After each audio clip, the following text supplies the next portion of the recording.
Dear parents and lovely students, welcome to the online classes of Erudite School of Learning Fatehnagar. Mobile number 75680774458. Class 5th, subject Hindi Grammar, chapter 10th and lecture number 1st. If you have any doubt in this lecture, then you just need to write in your notebook. Whenever your school class will be opened, then you may clear to related teacher. यदि इस lecture में आपको कोई भी doubt हो तो आप उसे रफ नोटबुक में मेंशन कर लें। जब भी अपने स्कूल रीओपन होंगे तब आप अपने डाउट को सब्जेक्ट टीचर से पूछकर क्लियर कर सकते हैं। Okay, so let's start the chapter number 10th. Yes, this is the chapter 10th. You can see, and the name of this chapter is पर्यायवाची शब्द। क्या है इसका नाम? पर्यायवाची शब्द, जिसे इंग्लिश में कहते हैं सिनोनिम्स। ओके, और भी कहते हैं similar word. Is it clear? Yes. तो अब हम सिमिलर वर्ड किसे कहते हैं या सिनोनिम्स किसे कहते हैं? पर्यायवाची शब्द यानी वे शब्द जिनके अर्थ एक समान होते हैं, एक जैसे होते हैं, यानी एक ही अर्थ देने वाले शब्दों को हम पर्यायवाची शब्द कहते हैं। देखिए डेफिनेशन, जिन शब्दों के अर्थ एक समान होते हैं उन्हें एक दूसरे का पर्यायवाची कहा जाता है। अब समझ में आ गया आपको? यानी ऐसे शब्द जिनका अर्थ एक समान होता है तो वे एक दूसरे के क्या होते हैं? पर्यायवाची।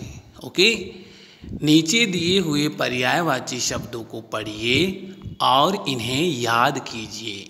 ओके, तो हम पढ़ते हैं पर्यायवाची शब्द। देखिए, सबसे पहले आया है अग्नि।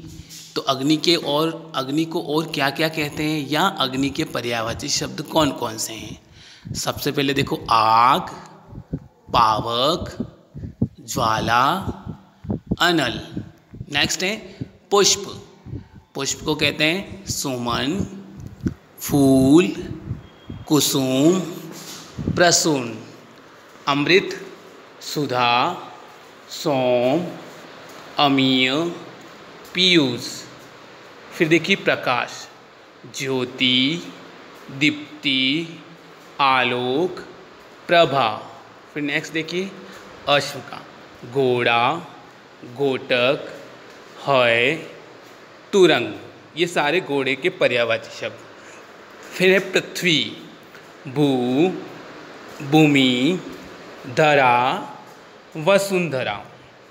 ओके, अब हैं देखो असुर। असुर यानी राक्षस, दानव, दैत्य, निशाचर, राक्षस। ये है असुर यानी दानव के पर्यायवाची शब्द। फिर है बादल, पयोधर, मेघ, गण, जलद। फिर है आकाश के, देखो व्योम, नभ, गगन, अंबर। ओके, अब हम लेते हैं बिजली, दामिनी, चपला, तड़ित, विद्युत। ओके, फिर लेते हैं आँख, लोचन, अक्षी, नेत्र, नयन। ओके, अब लेते हैं भ्रमर, मधुप, भौरा, मिलिंद, मधुकर। ये सब थे भ्रमर यानी भौरा के पर्यायवाची शब्द। अब हैं इंद्र, है ना, देवताओं का राजा इंद्र होता ना, उसके लिए पुरंदर, देवराज, सुरपति, मगवा।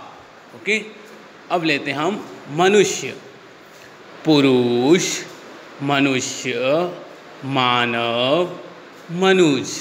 ओके, देखिए नेक्स्ट ईश्वर, भगवान, प्रभु, परमात्मा, जगदीश। ये थे ईश्वर के। अब है राजा के, महीप, भूप, नृप, नरेश। कपड़ा, कपड़ा के पर्यायवाची परिधान, वस्त्र, वसन, पट। अब लेते हैं रात, यानी रात को और क्या कहते हैं या रात के पर्यायवाची शब्द?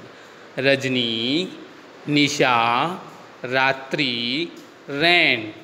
ओके, अब हैं कमल, सरोज, अरविंद, जलज, पंकज। फिर है वन, जंगल, अरण्य, कानन, विपिन। ओके, गणेश यानी गणेश जी की, गजानन, गणपति, लंबोदर, विनायक। फिर है विष्णु, माधव, दामोदर, हरि, नारायण। ओके, अब है गंगा, भागीरथी, सुरसरी, मंदाकिनी, देवनदी।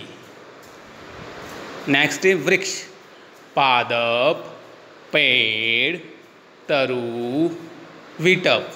ओके, फिर लेते हैं घर, सदन, गृह, भवन, निवास। अब है शेर, है ना, इसको जंगल का राजा कहते हैं ना, इसलिए इसका पर्यायवाची शब्द है वनराज, केसरी, सिंह, केहरी। फिर है चंद्रमा, सोम, सुधाकर, शशि, इंदु। फिर है समुद्र, रत्नाकर, जलधि, वारिधि, पयोधि। फिर है जल, पानी के, वारी, नीर, तोए, पानी। ओके, इस तरह ही आपके यहाँ तक पर्यायवाची कंप्लीट हुए। तो आपको इसको 2 और 3 टाइम्स रीड करना है ताकि आपको ये पर्यायवाची शब्द लर्न हो जाए। Okay, now I am giving you homework. Yes, so first of all you have to mention subject Hindi grammar, then chapter 10th and lecture number 1st। देखो फर्स्ट क्वेश्चन है पर्यायवाची शब्द किसे कहते हैं, तो आपको इसको डेफिनेशन लिखनी है जो कि अभी स्टार्टिंग में पढ़ी थी। समान अर्थ देने वाले शब्दों को हम पर्यायवाची शब्द कहते हैं, है ना, या जिन शब्दों के अर्थ एक समान हो वे एक दूसरे के पर्यायवाची कहलाते हैं। ओके, फिर दूसरा है निम्न शब्दों के पर्यायवाची शब्द लिखने। अब आपको बादल, आँख, राजा, वृक्ष और जल, इन सब के आपको एटलीस्ट 3 पर्यायवाची शब्द लिखने हैं। ओके, तो आप इन दोनों क्वेश्चन को अच्छे से लर्न कर लें और गुड हैंड राइटिंग में लिखकर अपने स्कूल के व्हाट्सएप नंबर पर सेंड करें। ओके बेटा, thank you, have a nice